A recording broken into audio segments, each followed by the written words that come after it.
Good morning, everybody. Nikki Burnett here, Taste Life Nutrition. This is Taste Life Nutrition Radio, streaming live on KUHS Denver, where we talk about some of the best things that I can even imagine. Hold on, let me turn my music down. Because what we talk about is, see, I'm always messing it up one way or another. Anyway, we bring to you the people who are doing really amazing things in this world, and who give of themselves and who give their knowledge, who care, who serve, who create, who love, who are here to live big and to guide and to help others live big.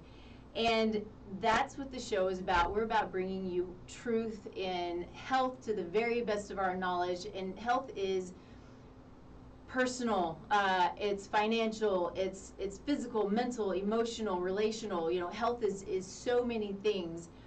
It's mindset, right? And so all of these things go into creating a big life where we all are doing the big things that we're here and intended to do. What I know is, because I see it in practice all the time, is when we don't feel well, it's hard to live big and it's hard to do those things. And I am so blessed to have contact with people who are living big themselves, but in order to serve others and to help people live their best life. So today we have Jess Kelly, founder of Oncology Nutrition Institute and one of my former instructors when I was in nutrition school at Nutrition Therapy Institute. So thank you for being here. I've been waiting for months for this. Thank you so much. It's so fun to finally be able to chat. I know. It's going to be good. It's going to be so much fun. And so a little bit, before I get into history, we always start the show with gratitude. Gratitude can change the world. And I know I say it all the time, and it's that big woo-woo thing, you know, how can gratitude change the world? Well, gratitude can change our biochemistry. Gratitude change our vibration, and what we put out into the world and what we put out, we're going to get back. And gratitude is amazing. It can if you start your day with gratitude, it can change your day positively. So, what are you grateful for? Well, I love that you start your show with this, because my mantra is gratitude and attitude is everything. So yeah, I'm on the same page as you. And I'm grateful for so many things, but I think just as you started talking and doing the intro, I'm really grateful for my health and the health of my family, to just wake up every day and be able to use our toes and our fingers and our brains and our legs and be able to feel good and have energy and mental health balance. And I'm just grateful for health. You know, all it takes is one stubbed toe to realize how close we are to being wrecked for weeks. You know, so I'm really grateful to be living in a healthy body, and that my family is too. Yeah. Today. It's so good, and it's something that I've been doing over the last, week, is during my meditation and my own sort of gratitude time that I have in the mornings, is we all have our own body issues, right? And so I've started going, instead of looking in the mirror and saying, oh man, it's like, I am so grateful for this healthy body that I have. It is perfect in God's eyes. You know, God's the one who created it, and it is strong and it is healthy, and I need to appreciate it. And so I've been going through and just being like grateful for my brain and his thoughts, and grateful for my eyes for seeing, and my mouth for talking and tasting delicious food, and my heart, and all of these things I just kind of go through from top to bottom. And I'm so grateful for all of these things. And it really changes your mindset, you know, about even the little things that maybe you don't like about yourself, you know? Oh, completely. I actually have a quote on my desk that says, be thankful for what you have, you'll end up having more. Yeah. If you concentrate on what you don't have, you will never have enough. So it's like, it's true. Abundance and gratitude, and then you're like, wow, things are pretty awesome. Yes. So yeah, it's mindset. You're right. It is. it's an interesting place, you know, and I say this every week where I'm, you know, going through my own journey of learning, of expanding, of, you know, being grateful, you know, developing and creating more of a relationship with God, and all of these things that I'm just kind of trying to do, you know, that are good, that are more rounded, and it has to be intentional, but then it starts to become habit, and it really, I feel elevated. Do you know what I mean? And I don't know, I think that makes sense, but it's a great feeling, yeah. Mm-hmm. Well, you know, if we're going to go down the movie train for a minute, yeah, it's vibration, right? Yeah. So humans are vibration, you know, healing is vibration. Mm-hmm. So if you lift up your energy, you're going to travel to a different frequency, and that's true. It is true, and I want to add on to that and say we think about it, and I in the past have thought about it as woo, but it's I mean, it's backed by science. You know, we're created by energy. I mean, we're all energy. The sun is energy. The earth is energy. We're energy, and we can put out high energy and we can put out low energy, and I prefer high. Yeah. So I think I said what I'm typically grateful for. Well, you know, talking about my body and just being grateful for, you know, the strong body that I have. But we were talking earlier about the holiday weekend and what we were able to do over the weekend. And so we just went to the mountains, and I'm grateful to have places that we can go to that are almost, I mean, just almost completely remote. And 4 days with my husband and me and our 3 dogs, running and playing and in the water and cooking over a fire and making coffee over a fire and just and sleeping. And something that I never do is meditate when I'm outside of my house. It's not my habit, and so I never do it. This time I got up, I had the sun on my face and meditated, and it was amazing. So again, you know, it's like these tiny little steps that I'm, you know, feel myself moving forward and just, you know, creating more. It's good stuff. So super grateful for that. Yeah. Yeah. Okay, so a little bit of history here, which is really fun. And I alluded to this a little bit when I did the promo for the show earlier, but when I was in school, I'm sure it was the detox program, I believe, that you were my instructor for, nutrition and detox. Yeah. Your little files, actually. I know. How did she do? I think she did great. I was very proud of myself. All A's through every class, you know, and I did the accelerated program, so I was like, I'm getting through it and making all A's, and I did. It was awesome. So, so it was what, and I told you this when we talked a little while ago, was what I remember so vividly was we were talking about thyroid issues, and I must have put in a protocol on a test or something, iodine, and you're like, for Hashimoto's, for autoimmune conditions, you never put, for autoimmune thyroid, you never put anybody on iodine ever. And I was like, okay, got it, and I've never forgotten it. I'm glad that one lasted, yeah. Well, I mean, and a lot of things do, but that's one that even, I was talking with a physician one time, she was talking about how she treats her patients with Hashimoto's, and she puts them on iodine, and I think my face went, what? She's like, you don't do that? I was like, no. So it's interesting, the things that stick, but not too long ago, and I think that this is the correct order, I think you had reached out on LinkedIn. I was like, oh my gosh, I know her, and we connected. But before we actually talked, and I knew what you did at that point because it was all over LinkedIn, but my mother was diagnosed with glioblastoma, which is a form of brain cancer.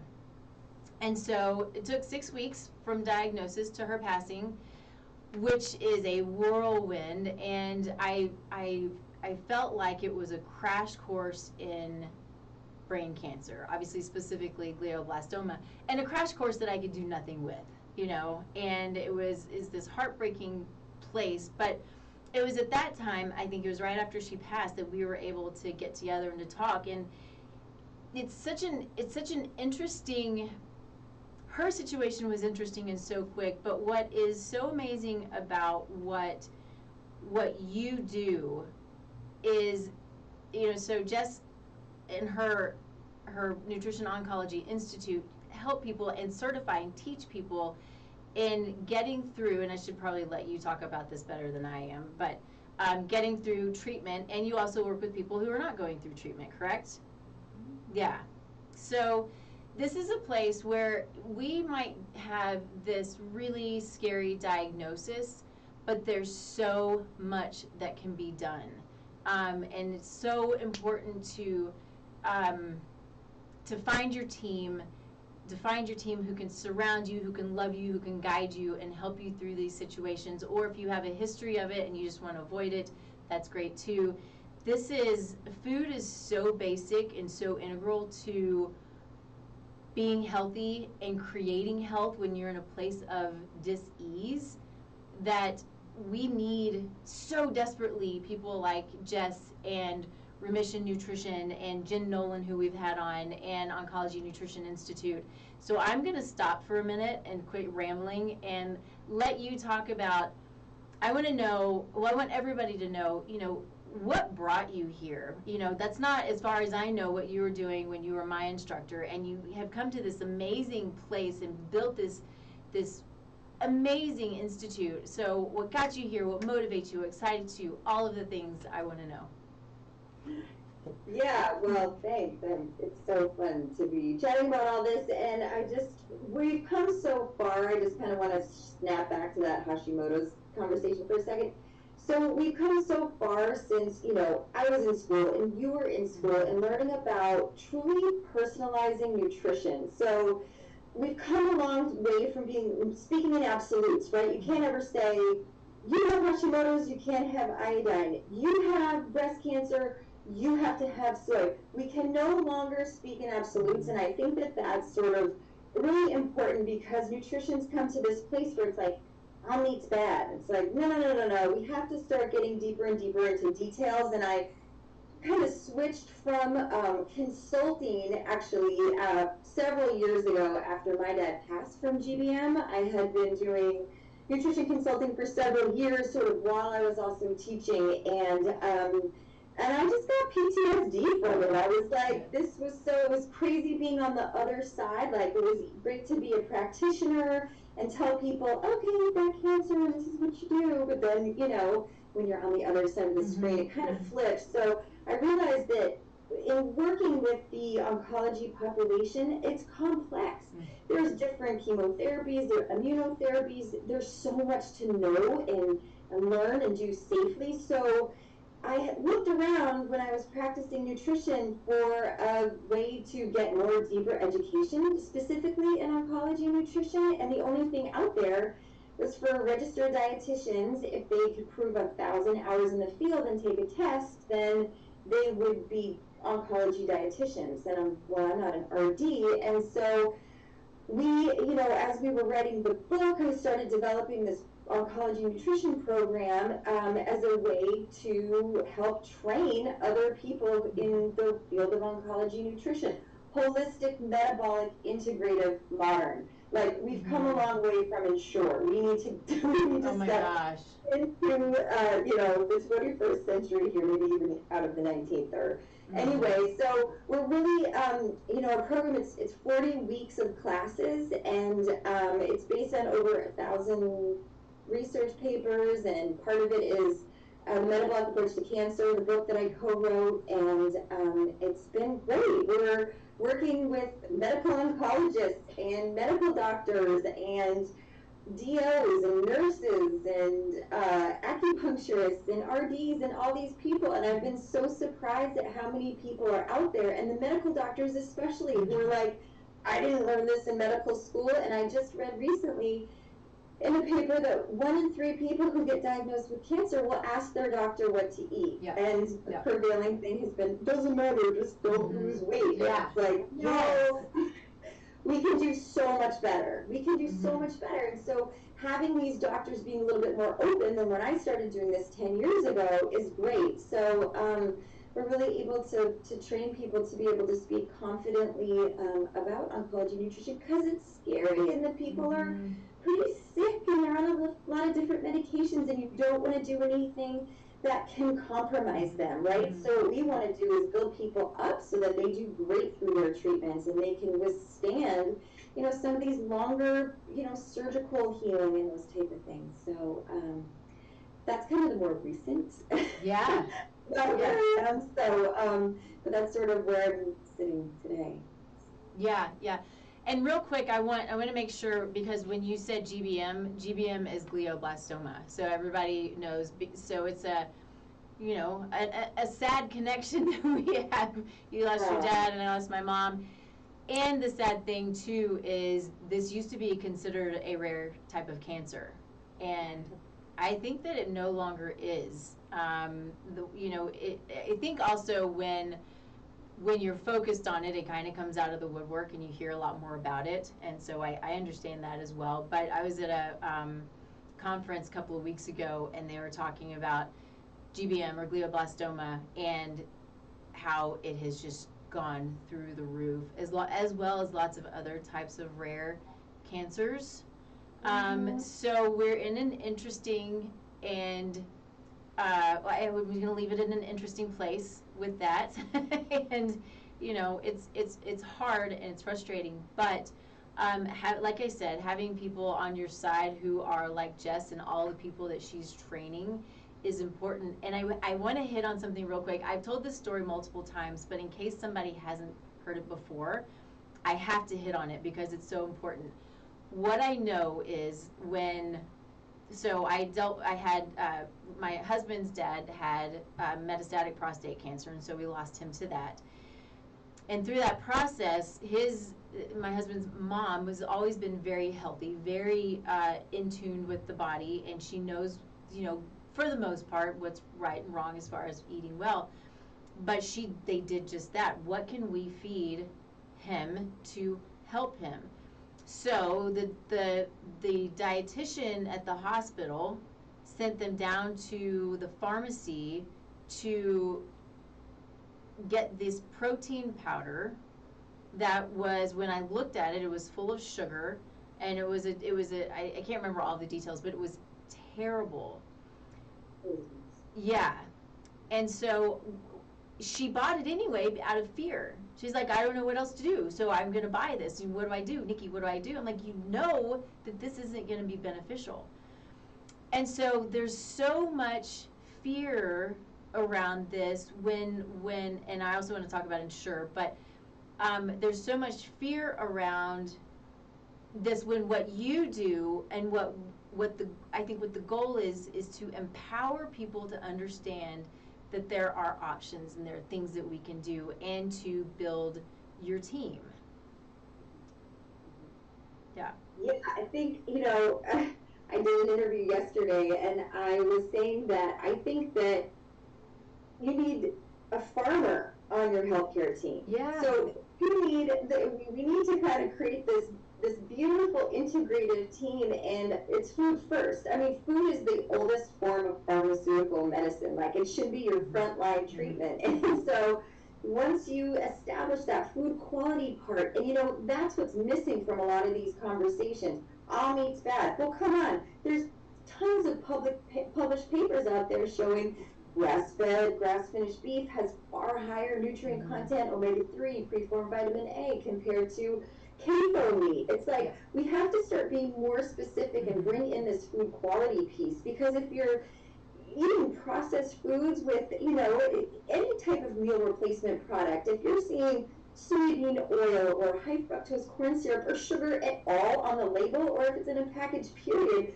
your body, your enzymes, and your genes do not recognize it. So we need to be eating food that we are genetically tuned to eat if we want to avoid sort of a cascade of things that can develop into a cancerous process. You know, with the 10 recognized hallmarks of cancer, we know that cancer cells they're incredibly intelligent, and they have to bypass all these different sort of security gatekeepers in our body that are designed to hold cancer growth in check. And when those, you know, immune system surveillance and all these different things, but when our body is depleted, so 90% of Americans are depleted in at least one nutrient. Let's just start there. Right. I mean, it's been called, but testing for vitamin D in some recent things, including COVID and in some cases cancer, is considered low-hanging fruit. Why are we not putting a vitamin D test? Just run of the mill. I mean, if I can accomplish one thing in my career, it's to get vitamin D levels to be part of an annual screening. I mean, come on, we know this. It's like, why is it being ignored? And I think that the journalist in me is like, okay, time to keep the flashers on here because we're ignoring it. And so why are we ignoring nutrition? Like, it needs to be part of the standard of care because we're made out of what we eat. So, kind of basic. Well, yeah, it is, and that on top of the assumption that, you know, the general guideline for vitamin D is at 30, which is sad and pathetic. So on top of just not running it on a regular basis, and I see it all the time when I'm looking at labs, like, where's your vitamin D? You know, you have an autoimmune condition.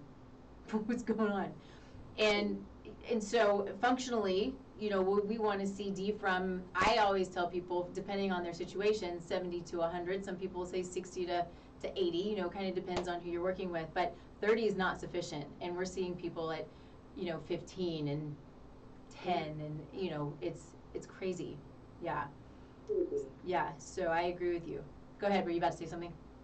No, it's shocking that we would ignore or choose to not test some of those things. And then, you know, I had a pediatric client years ago dealing with depression and, you know, all these other things, and we test her vitamin D and it was like 16. Oh. So wait a second, we can do something as harmless without side effects as vitamin D, but yet we're going to prescribe this kid all sorts of pharmaceutical agents, which there's a time and a place. I'm integrative. There's a time and place for all types of pharmaceutical interventions and chemotherapy, all that stuff. But come on, let's slap a little drop of vitamin D in there, and let's see if we can start turning some people around, because that's what we can do, and that's the power of nutrition. Nutrition it's a very rewarding career, that I'm sure you know, because once you start changing what they're eating, I mean, I can't tell you how many times I've had people be like, I feel better now than before I got cancer. You know, it's like, I'm eating, I'm sleeping, I'm pooping, like, I've got energy. It's like, yeah, those quality of life things, like, let's pick those up, and it builds up the resilience to some of these other conditions that are plaguing us. I mean, the estimates now are half of everyone's going to get diagnosed with cancer in their lifetime. Like, that's unacceptable. It is unacceptable. Yeah, I mean, we need to start really digging in and coming up with some solutions quick, because what we're doing is not working from a prevention standpoint at all. Right, absolutely. I want to hit on the Ensure real quick, because this actually was a story that I was going to tell, and I got sidetracked off, you know, my in-laws. But they're related because it's all about the food. And when I got out of nutrition school, I was approached because in my history, I sold pharmaceuticals, right? So I have that on my resume. Then I get out of nutrition school, and I was recruited to interview for a company and they didn't tell me this at the time, but all they said was it was a pharmaceutical company expanding their nutrition line. Like, okay, maybe, let's check it out. Figured out that it was Ensure that I would be selling into oncology. And so what does this mean? I want to break it down a little bit. You know, so we look at the ingredients of Ensure. It is sugar and soy and corn syrup, I believe, and all of these things that are not health building. They are not nutrient dense. And in a lot of cases, and this gets a little bit outside of my comfort zone, you know, but we know that at least some cancers are fueled by sugar. And so no matter whether it's fueled or not, sugar is inflammatory no matter what. So what we're doing is we're watching this company take this product that is actually cancer causing, bringing it into the oncology department and giving it to patients who are going through treatment who already have cancer and feeding them a cancer causing product. Yeah, so, you know, and not to totally throw Ensure under the bus. Like, Okay. when you think about when we first started with chemotherapy, when we first started with radiation, boy, we learned a lot, made a lot of mistakes, did a lot of trials, did a lot of these different things, and that has progressed over the years to become better and more effective, right? Mm-hmm. So Ensure is sort of the first thing we ever really had for clients or cachexic patients, right? Okay. So they get this muscle wasting process that's driven by inflammation, and our knowledge, because nutrition as a science is a little, it's younger, and so it was like, okay, it made sense. It was formulated to provide calories, and calories has been the focus for a long, long time. If you know, the calories in, calories out equation. But, you know, in the last 20 years, the last 10 years, the last 5 years, we've learned that we've come so far from just the calories in, calories out. So, yes, Ensure has met the caloric needs of people, but it's time that we improve upon it. It's time to improve upon what we're giving people, because we're pretty darn sure high fructose corn syrup is not good for your liver, and we're pretty darn sure that genetically modified soybean oil is going to increase your amount of omega-6 fatty acid profile compared to omega-3 fatty acid profile. And because inflammation is such a big part of the cancer process and also of cachexia, this is another thing that we need to be testing, is these omega-3/6 ratios in folks. So we don't get enough of these healthy omega-3 fatty acids in preformed fish sources.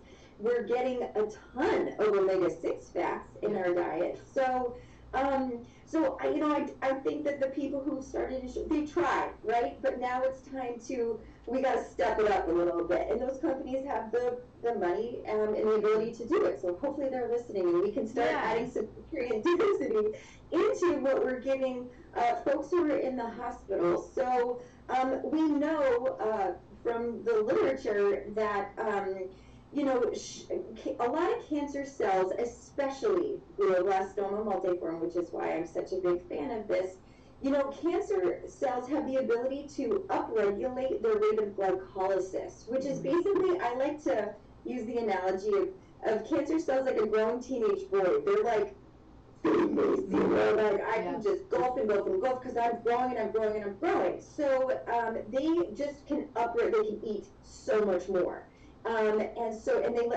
Glucose is a preferred fuel source. We do know that the cancer cells can also use amino acids and lipids, so glucose is not the sole fuel source for all cancer cells.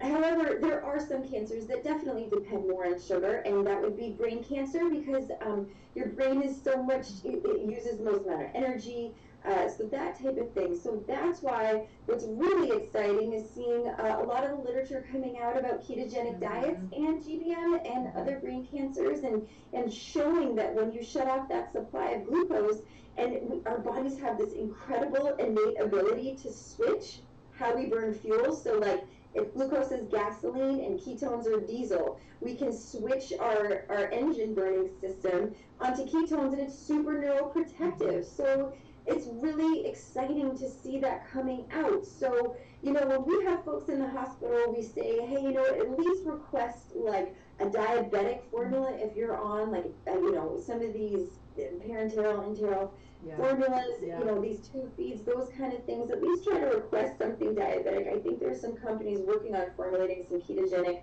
formulas, which we do work with some tube feed cases. But there's no question that sugar is a massive problem. It's how PET scans work. You drink a radioactive glucose solution and it lights up those tumor cells because they're like, So it's not. I'm no neuroscientist. neurosurgeon.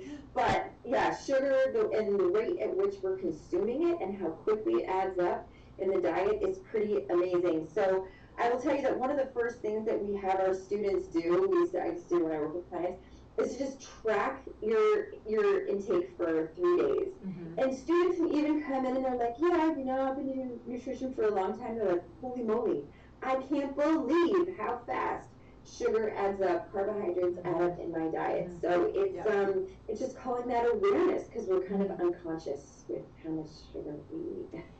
It's very true, and I learned that in my for myself, kind of like you said, as a nutritionist, I'm always experimenting and looking and playing, and have been tracking my macros on and off for a year or so now, about a year and a half, just because I want to know. It's not something that I have my clients do all the time, but I learned so much about me, about my diet, about how I feel. And I'll have same thing. I'll have my clients track for 3 days, and they're like, "Oh, I don't want to show you." I'm like, we can learn so much from just the 3 days, but to really kind of dig in, it can be daunting. But doing it for a month, doing it for a week, and understanding your macros and understanding what it is that you're what you're eating and what it adds up to, and that's the key. Is you think that having your 1 Coke a day, or even if it's like your 2 bananas a day, right? Which can be really carby, really high in sugar, and maybe not always the best idea if you're dealing with a cancer situation, or if you're diabetic, something like that. I want to talk real quick about, let me see what time it is. Actually, I want to talk about keto a little bit more and specific diets.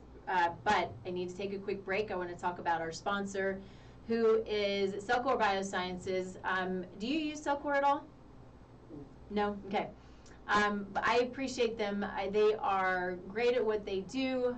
They are innovative in their approach to getting to the foundation of health and supporting mitochondrial function, cellular function, eliminating specific microbes and parasites and things that we don't always know that we're dealing with, that hold on to things like glyphosate, which is Roundup. They hold on to heavy metals. They hold on to mycotoxins, and they continually create this toxic burden on the body that when we're sick and we can't figure out why, there's something always more going on. And the goal for me in my practice, the goal for any functional nutritionist, functional medicine doctor, people like Jess, is to get to the root cause of that dysfunction and understand that, balance that dysfunction, so then the body has the ability to do what it's supposed to do on its own, right? We don't want to just supplement stuff. We want to get to the foundation. And so that's what Cellcore is about. They're a great company. You can only get their products through practitioners, and it's important to keep it that way because they are very, very strong, and they work really well, and I appreciate them. And I just love them. I think they're great. I've seen amazing things with their supplements. So, okay, keto. What I know in doing my own research, and when clients come to me, and most people who come to me who are dealing with cancer, I tend to send to you. There are a few that I haven't, didn't feel like I needed to, but most really intense ones, I'm like, okay, they're going off to Jess and Jen. But there's always the question, what do I eat? And should I be vegan? Should I be vegetarian? Should I do keto? Should I track macros? Should I, there's so many of these diets out there that, in my mind, in a normal, healthy body, we don't diet, it's a lifestyle, right? We eat well, we keep our, it's good healthy fat, good healthy meat, lots and lots of vegetables, a little bit of fruit, pretty good, right? But when we're dealing with a situation like cancer, there are different directions that we might be able to go, and I would assume that it's very individualized. So let's talk about that.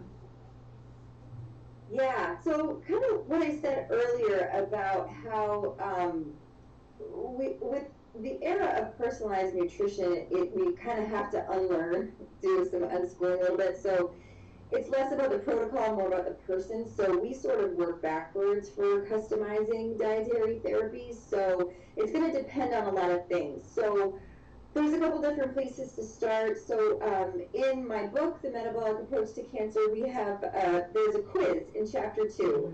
So, and we also have that quiz for free on the Oncology Nutrition Institute website. But it looks at 10 different areas of where to prioritize and assess imbalances, right? So genetics, epigenetics. We also like to do some nutrigenomic testing. That's actually, it's been a really fun game changer in our practice in the last 5 years. Learning all about that can really help to answer a lot of the vegetarian, vegan, how to customize keto questions based on types of fatty acids, because and different lipid components. And so that's been really fun because it's helped to answer some questions of like, do you want a ketogenic diet? And my cholesterol went through the roof. It's like, well, actually, we can avoid that if we do some nutrigenomic testing ahead of time.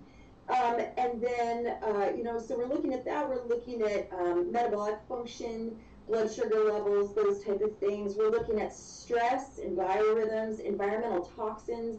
We need to assess it. I think we really underscore, but we're learning a lot more about the role that what is in our exterior environment plays in toxins, from shampoo, lotion, toothbrush. I mean, the list is endless of all the products we use during the day and that are not regulated for safety, earbuds, things like that. We're looking at hormones, biorhythms, I mean, just inflammation, a whole host of different, systems-based approach. So let's look at the function of the endocrine system, the neurological system, kind of checking through all of the body's bioregulatory systems. And then we like to nutrient test. So we teach our students, we can guess all we want, but if we can get a picture a little bit ahead of time and do some more comprehensive assessments. So, medicine sort of remains stagnant for the last 30 years with looking at basic things, like I was talking about with the vitamin D. So the more of a picture that we can get from, we have a kind of a metabolic terrain nutrition evaluation lab, kind of core set of labs we look at, and do some of the nutrigenomic testing, micronutrient testing, some Dutch hormone testing to kind of look at endocrine system involvement. And then from there, there's a lot that goes into one person. Then you have to take into consideration what treatment someone's doing. So what type of immunotherapy are they on? What research is out there that's showing maybe beta-glucans are going to be synergistic with this? Maybe there's a role of the microbiome with this particular immunotherapy. What are they doing for surgery, radiation? Because nutrition therapy approaches can and should change based on where someone is in their journey. So we may be working with someone who's got like a very acute digestive issue. So what we're seeing a lot more now is ICC, immunotherapy-induced colitis. So that is sort of more of a common thing that shows up for people when they're in immunotherapy. So some of these kind of complex advanced digestive disorders, that's sort of like, yeah, maybe I want you on keto, but you're having diarrhea all day. So so we need to train our practitioners how to get out of the it's always keto or it's always vegan or it's always, it doesn't work. So we need to be able to personalize and adapt what we're doing. That's true medicine, is adapt to where the person's at, because we change every day. Treatments change, side effects change, priorities change, people travel, they're going to a birthday party, all sorts of stuff. How do we adapt and how do we accommodate to what's going on in someone's life? So there's so many ways of, we have a whole 10-week course on assessment and how to evaluate, someone walking in the door, because it's not just like, you're 38 years old, you have a stage 2 breast cancer, you're going to get X, Y, and Z treatment. And that's everybody kind of going through conventional allopathic medicine, and that's fine, and that works. And I think that what we hear a lot is like, oh, why didn't my doctor tell me all about this? I asked about nutrition, and why didn't they tell me what I could do? It's not the doctor's fault. It's not their fault. They just didn't learn about nutrition, in relation to it. So, so everyone sort of has boilerplate protocols, and we have to get away from that and kind of work backwards and let the person sort of dictate what it is. Because I mean, you may want someone on an AIP, you may want someone on GAPS, you may want someone on low FODMAPs, you may want someone on keto, you may want someone to do mitochondrial repair, doing like a Walls protocol. You know, there's so many different therapeutic diets out there, and it has to be customized. Yeah. Yeah, so each person takes, it's pretty intense. There's a lot to get to know. Well, it's true, and even when we're dealing with fairly healthy people, you know, and you know, I mean, I deal with some pretty sick people, but not like you do, right? But still, no matter what, it is an individualized approach no matter what. And if we're not getting an individualized approach and individualized care, I think we're falling short. And that's, you know, what we have to do, which also kind of goes back to the labs that you run and how important labs are. And they're, you know, when it comes to the functional world versus allopathic world, you know, there are some differences. Now, when you're looking at cancer labs and things like that, all important, but you want to understand the micronutrient deficiencies, because that can play a role in the body being able to fight cancer, right? Or any other condition. You want to understand how hormones are being detoxified. You want to understand the epigenetic SNPs that you may have that maybe don't allow for detoxification properly, so you can support that process. There's so many things, and you know, I love. What's so fun for me is how excited you get. I mean, you get all wound up, because that's how I get too. I mean, I just get so wound up. It's amazing. Go ahead. I was thinking to my dad this morning, I was like, you know, I think a lot of people go to work and they don't like it. I don't know what the estimates are. It's like 50% of people go to work and they don't like it. And so, you know, to be able to go to work and feel like you're really passionate and that you can have the ability to change and make a difference, I think is just, it's such a blessing, you know? It's such a blessing to be able to do something that you feel passionate about and get excited about. Yeah.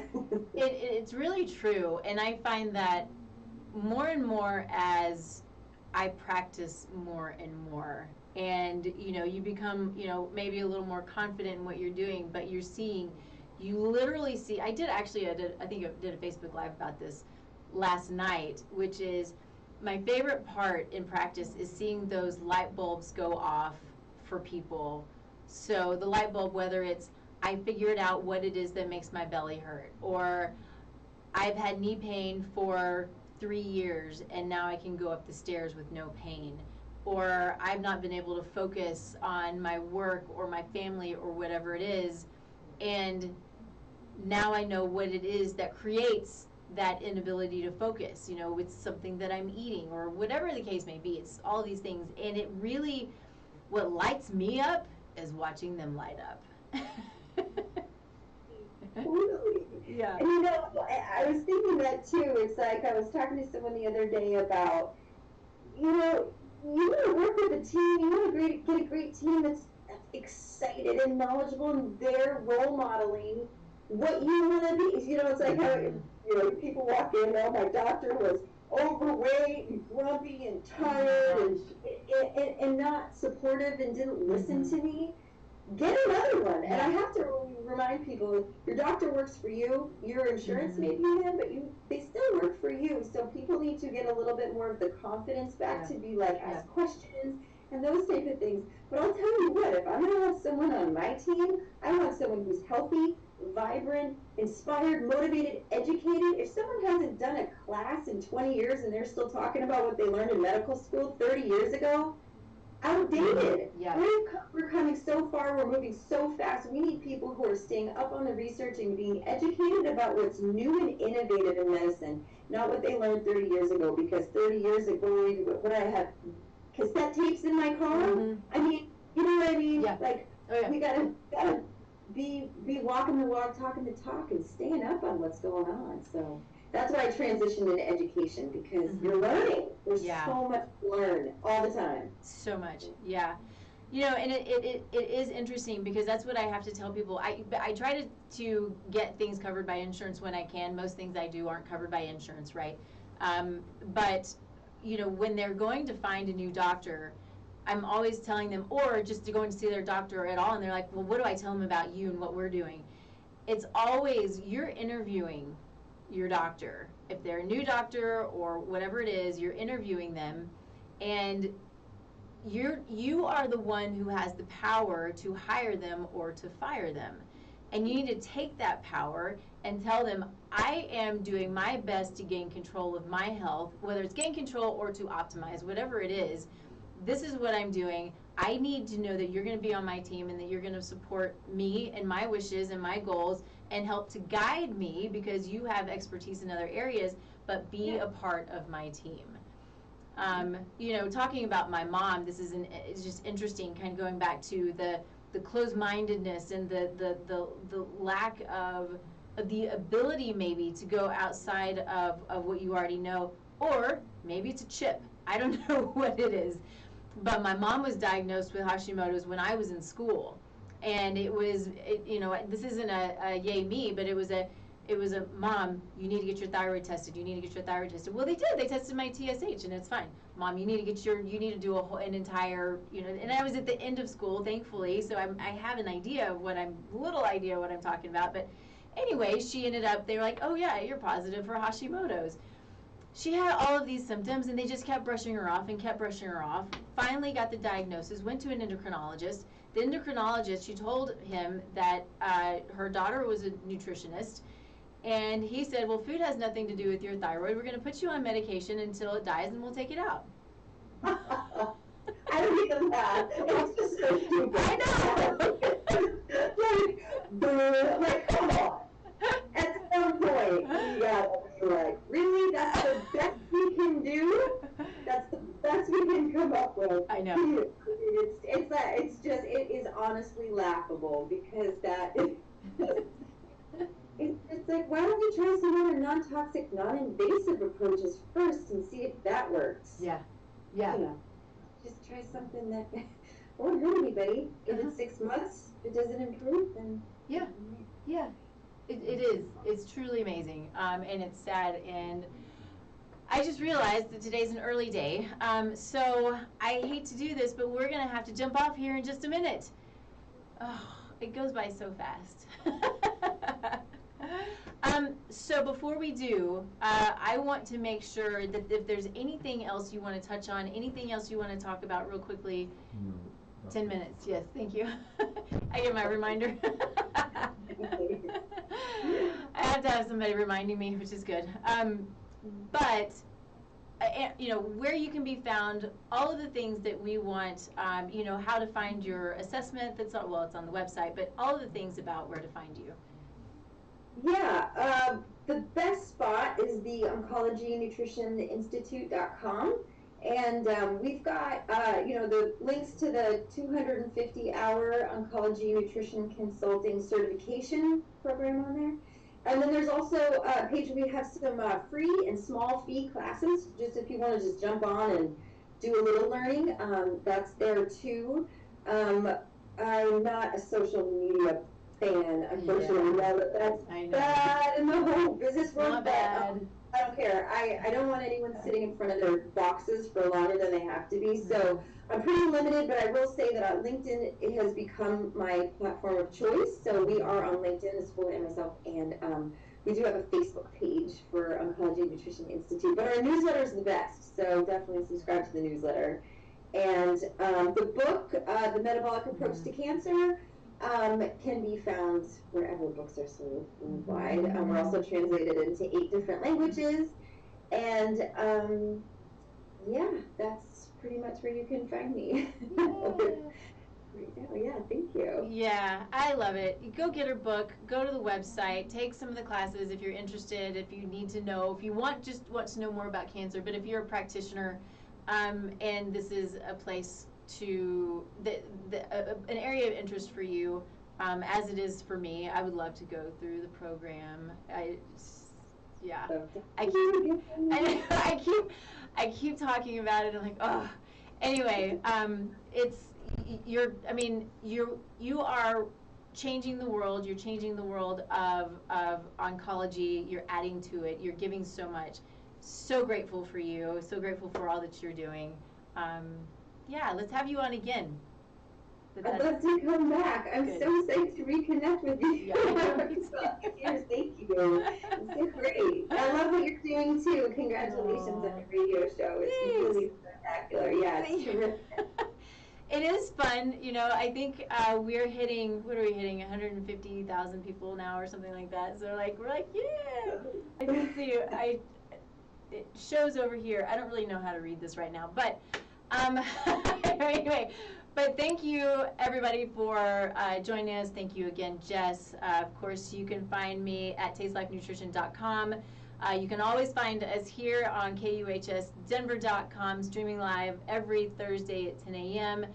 You can go to my website. You can fill out a free assessment. That assessment will come straight to me, and I'll reach out to you personally. We'll chat a little bit about what your needs are, what's going on, what we might be able to do to help. Also know I am getting out there soon my Soulful Conception program and workshop, which I'm super excited about. You know, we're talking a lot about epigenetics and the importance of nutrition and being healthy, but where we have so much power is when we are creating life and being as healthy as we possibly can today. Not only does it create a successful pregnancy and a successful child and a successful adult, but it creates your successful children's children on for the data shows 7 generations. And we have, as individuals, an amazing amount of power to create and better our future just by being as healthy as we can when we're getting pregnant. So this is something that's for those who are 10 years out to who are having trouble. So it's pretty wide, pretty broad for men and for women. So if you have questions about it, let me know. Would love to chat about it. And I'm going to jump off. Thank you again, Jess. We'll talk to you soon. I'm super grateful for you. And you. Take care. Thank you. Thank you. Bye.